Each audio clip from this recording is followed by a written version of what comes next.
We got married, and just 4 days later, we began a new part of our lives on the east coast of the USA.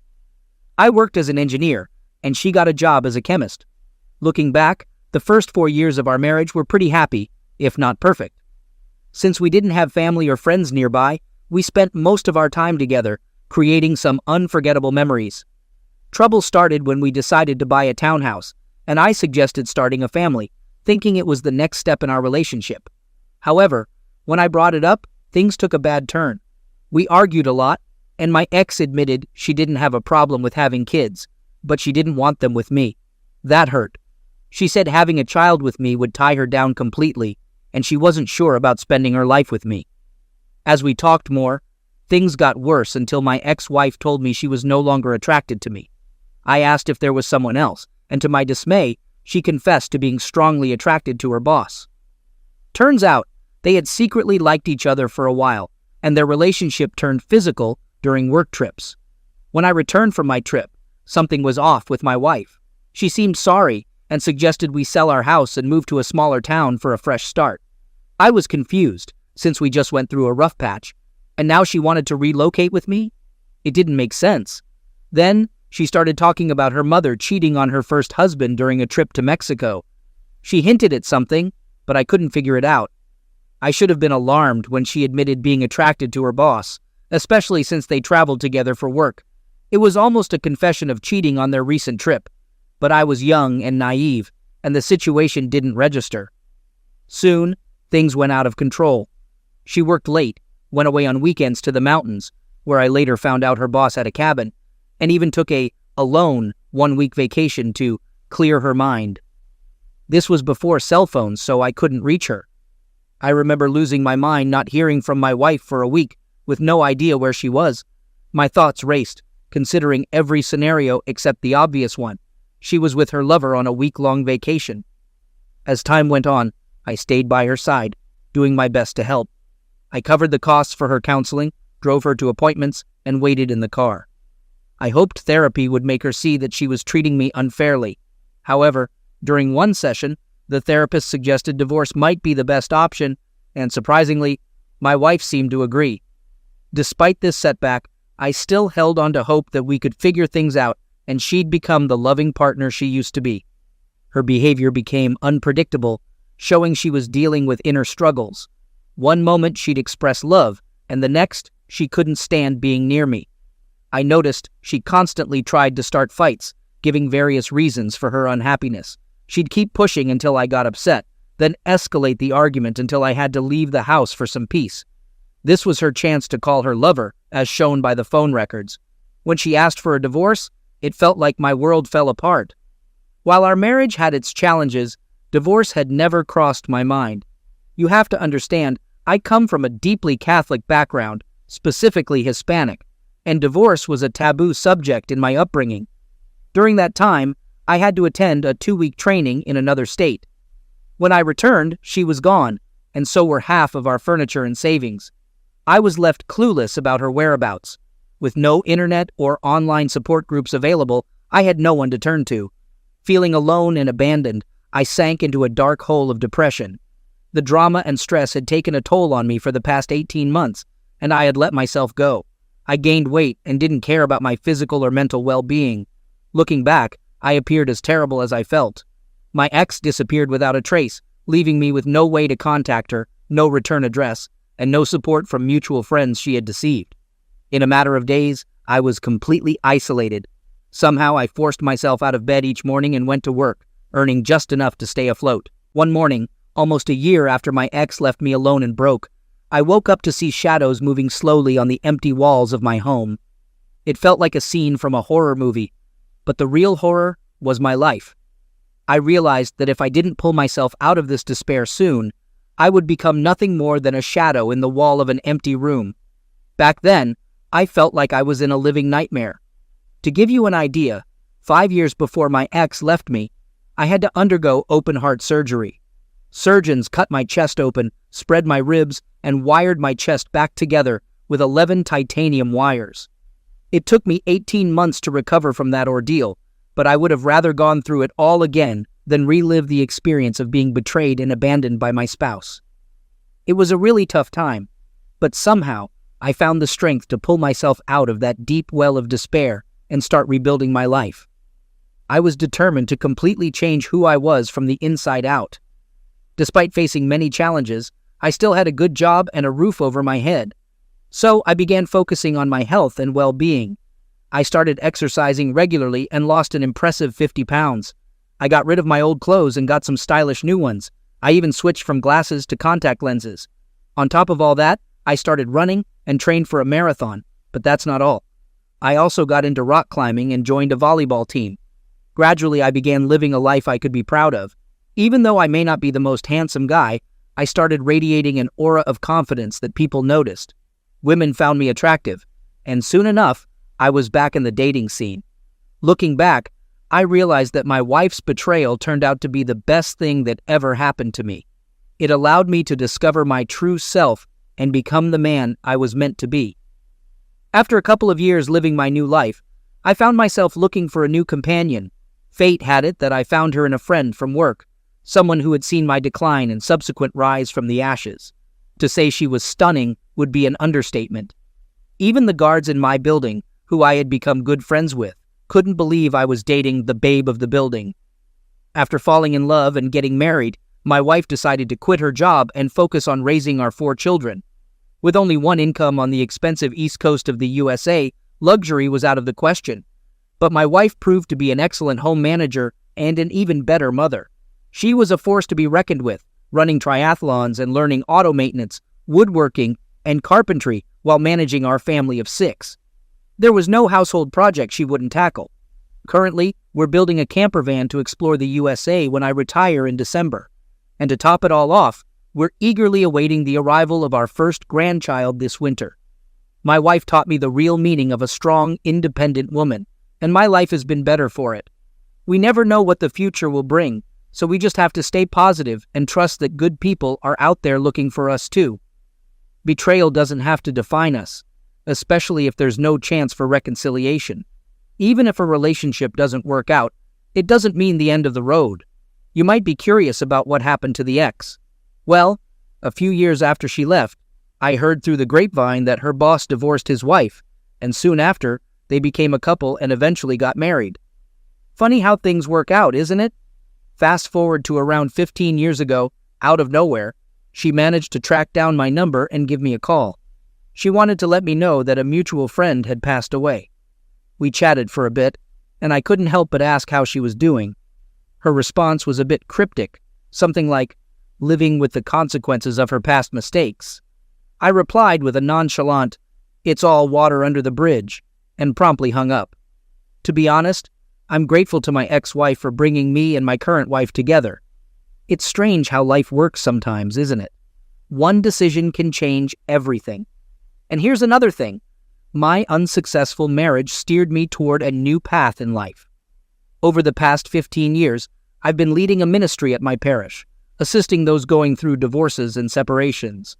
As a Catholic permanent deacon, I've worked with numerous individuals, guiding them to find peace and hope for the future. You could say that my ex-wife's unwillingness to reconcile with me has directed me toward a more significant purpose. Now let's address a few questions you might have while hearing my story. Did she ever apologize? No, she never said sorry. She didn't even bid farewell. It was as if the years we spent together, from being best friends in college to dating and getting married, meant nothing to her. Did you ever talk to her? We co-owned a townhouse, and since she contributed to the mortgage, we had to communicate. She developed an odd system of phone calls through friends for me to reach her, and then she would call me back only if she thought communication was necessary. We only spoke a few times. Have you ever laid eyes on her again? I saw her 3 times after she left me, the last time being the day our divorce was finalized, a couple of years after her betrayal. She looked disheveled, dressed like a hippie, without makeup. Meanwhile, I had lost 50 pounds and was hitting the gym hard. Due to my weight loss, all my clothes were tailored, making me look sharp in my suit and tie. The last glance she gave me when the judge asked if I had any objections to the divorce agreement is forever etched in my mind. It was pure hatred. Her narcissistic mind couldn't handle the fact that I had thrived without her negative influence in my life. Second story. Recently, I've been suspecting my wife's faithfulness, but it's tricky without solid proof to support my gut feeling. I'm hesitant to confront her or bring up the topic, fearing unnecessary drama or giving her a chance to cover her tracks if she's guilty.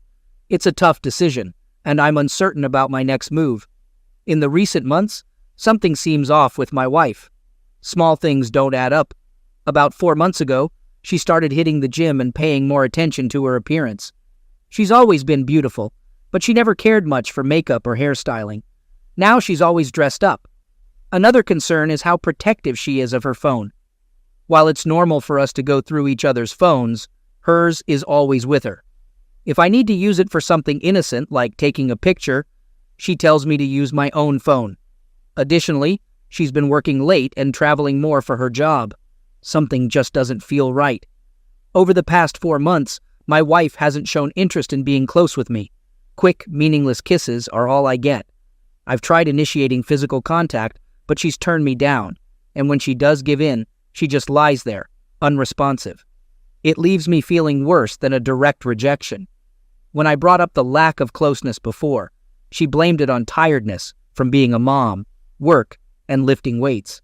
She promised to try harder and even kissed me later that night, but nothing has changed since then. I've been trying to figure out what's going on with my wife lately. Could it be a midlife crisis? Or maybe something else? It's hard to pinpoint. But there's a guy at her workplace that caught my attention. She used to talk about him all the time, but suddenly stopped a few months back. Despite this, I know they still work closely together. Apparently, he's married with kids and has been confiding in my wife about his own marital issues. I've briefly met him a few times, but he didn't seem interested in getting to know me. It's got me thinking that he could be trouble. I hate to admit it, but I've been comparing myself to this guy at my wife's work. He's not as good looking as me, and definitely not in the same physical shape. Not to brag, but it's true. I'm big and strong, while he's average and a little overweight. But he dresses sharply, is outgoing, and enjoys a drink, something my wife has mentioned a few times that she wishes I would do more often. He has a master's degree, while I only graduated from high school. And to top it off, he makes more money than I do. As a trainer for fighters, I earn a modest income, but my passion for the job is invaluable. On the flip side, there's this guy who's wealthy and enjoys flaunting his riches. I don't usually compare myself to others, but in this situation, the contrasts between us are glaring.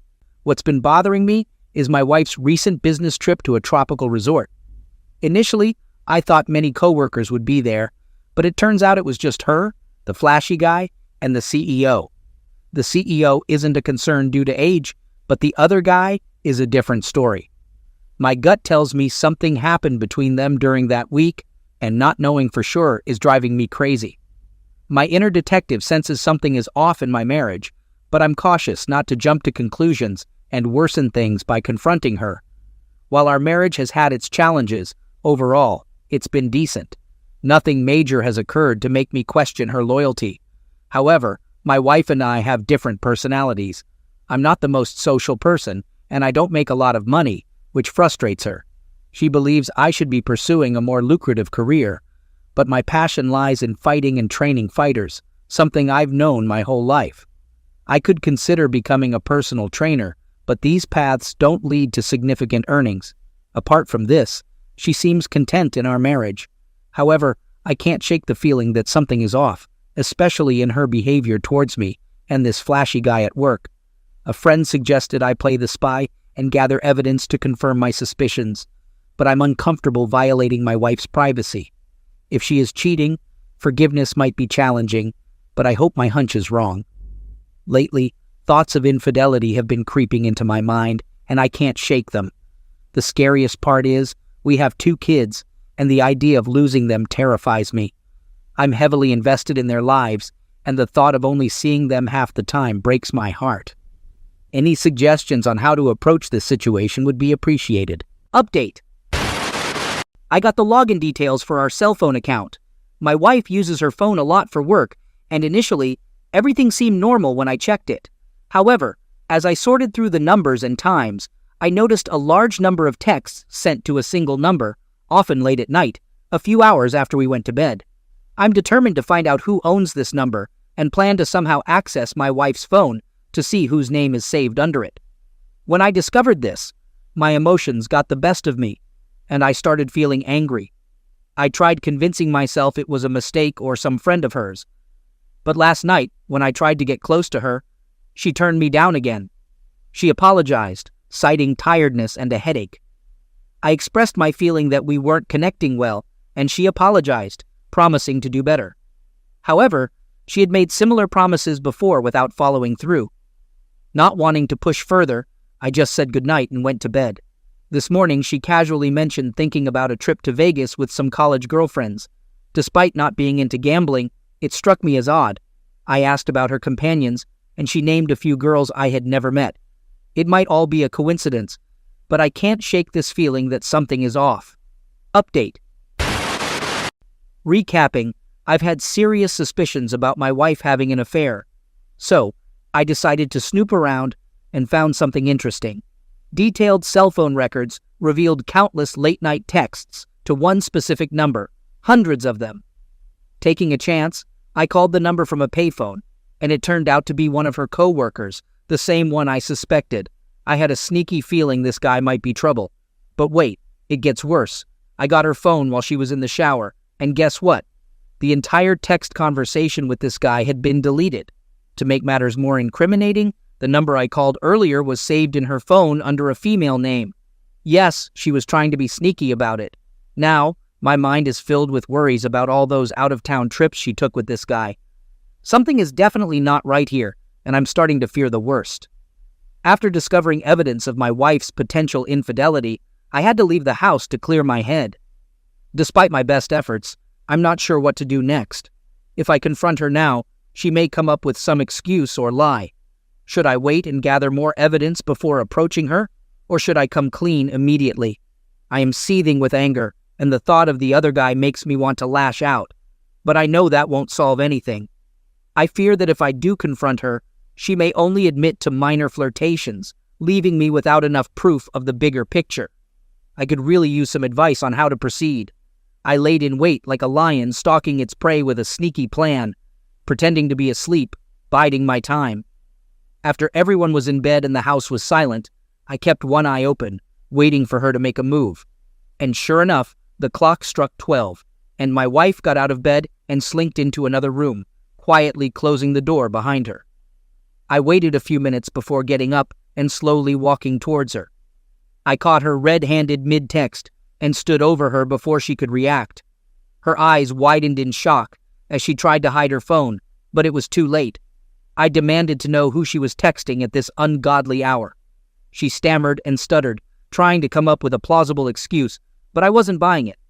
She said it was just a girlfriend, but I knew there was more to it than that. I had her cornered, and she knew it.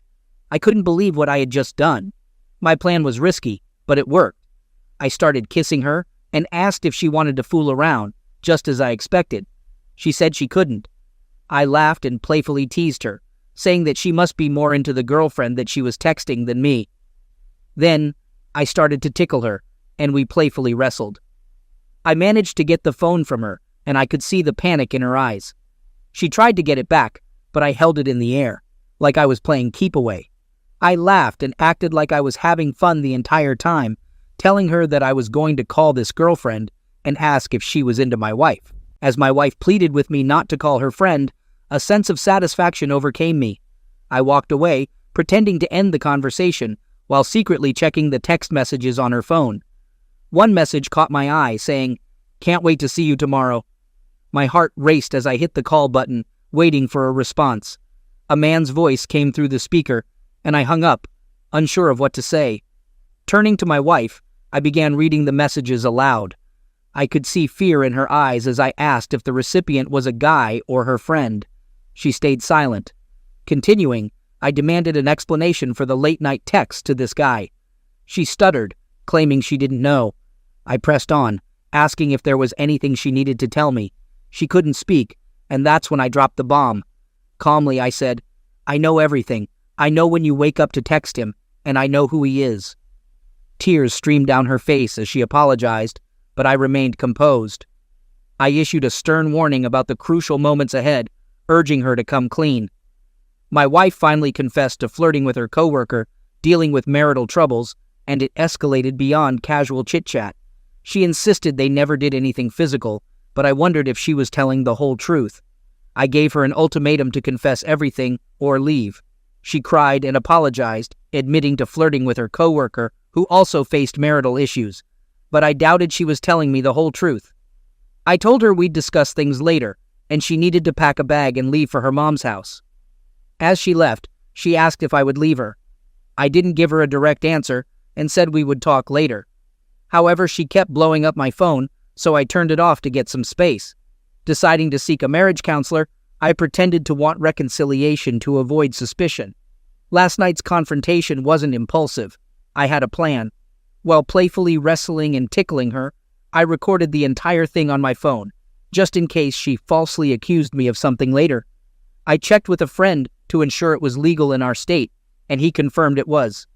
Despite thinking she wouldn't do that, I can't be too careful given the circumstances. I'm a big guy, 6'4" and 240 pounds of muscle. I used to be a fighter, now training fighters. If there's any false accusation, I know the odds are against me. I could get arrested and lose everything, including my kids. That's why I plan to keep recording everything as an insurance policy. My world has shattered into a million pieces. My family, my everything, has been destroyed. I'll miss out on 50% of my children's childhood. Despite sensing something was wrong, the reality blindsided me. The worst part? This is just the beginning of the pain. I want to confront the other guy, but I know I need to hold back. I heard through the grapevine that he found me terrifying when he first laid eyes on me, so I'd like to give him a good scare. And to top it all off, in one of the texts my wife and he shared, he referred to me as the animal, after she made a jab at my intelligence. I may not have a college degree or make much money, but I'm not stupid. I love learning and reading books on all sorts of topics. But in this moment, I'm feeling anything but smart. For now, I'm just trying to make sense of this devastation. Update. My friend, who's an attorney, connected me with a family law specialist. The positive part is this attorney understands what it's like to be cheated on, having been in my shoes. My friend mentioned he's eager to help and won't charge me excessively. It's a good development amid the chaos.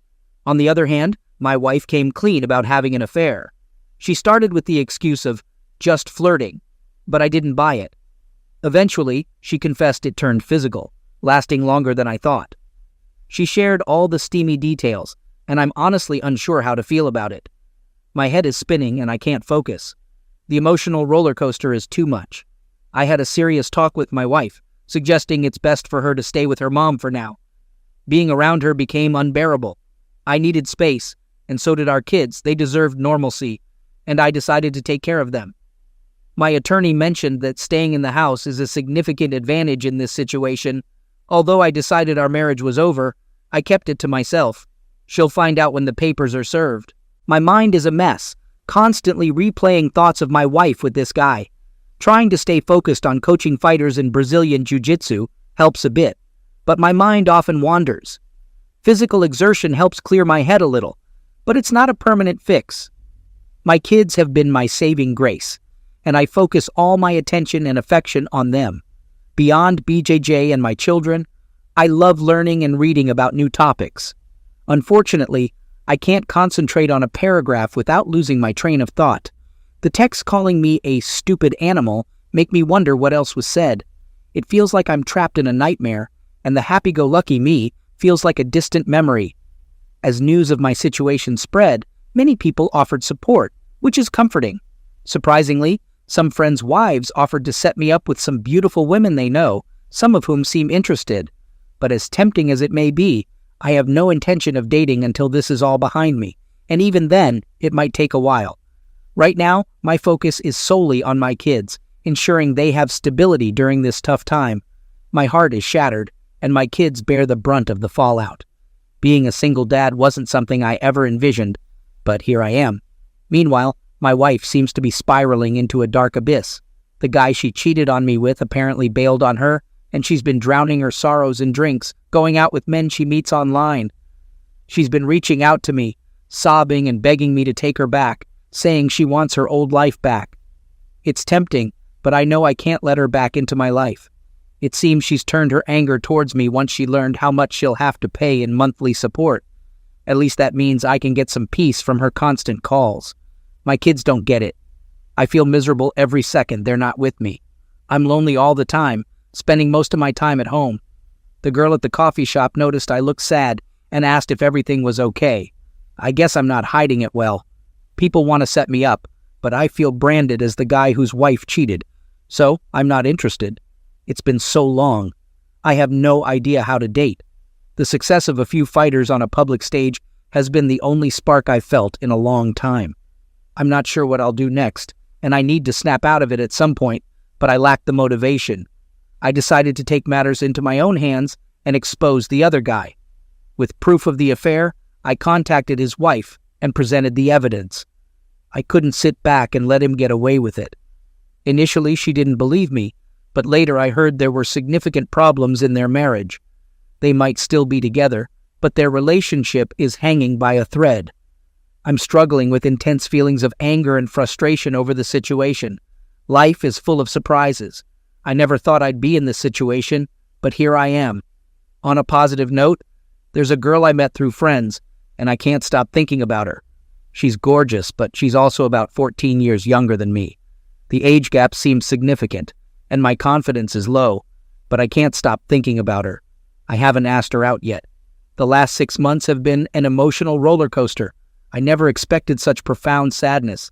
My usual happy-go-lucky personality has been replaced by a dark and melancholic one. After the terrible experience, I took some time for myself. During that time, the beautiful younger woman I was interested in got a long-term job assignment in Europe. Even though she was miles away, we kept in touch through technology.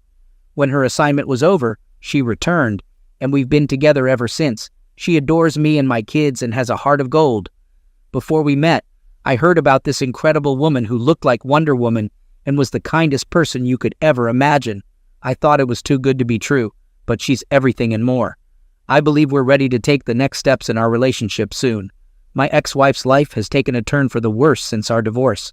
She started drinking heavily, hooking up with random guys online, and took on more work, which took a toll on her.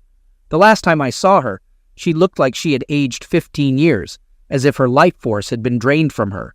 Her best friend told me she's become a miserable person to be around. I still can't understand how someone who seemed to have everything under control could spiral into such a dark place. Her friend also confided in me that my ex-wife never expected me to leave her after the affair.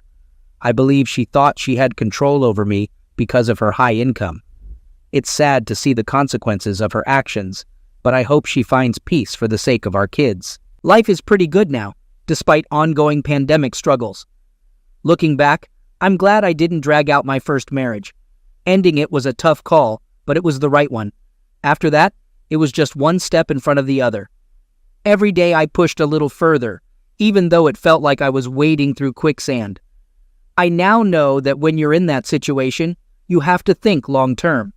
You might feel like the world is ending, but there's always hope. The key is to keep moving forward, no matter how hard it gets. Trust me, it gets pretty damn hard. But every day, try to do something that adds to your skill set. Not just motivational self-help stuff, but real skills. For me, I started making short films of my fighters and got into videography and editing. It's been a fun hobby, and I've learned a lot. I also read more books than ever before, trying to learn about all sorts of topics. Small things like these add up over time. You just have to keep at it and be patient with yourself.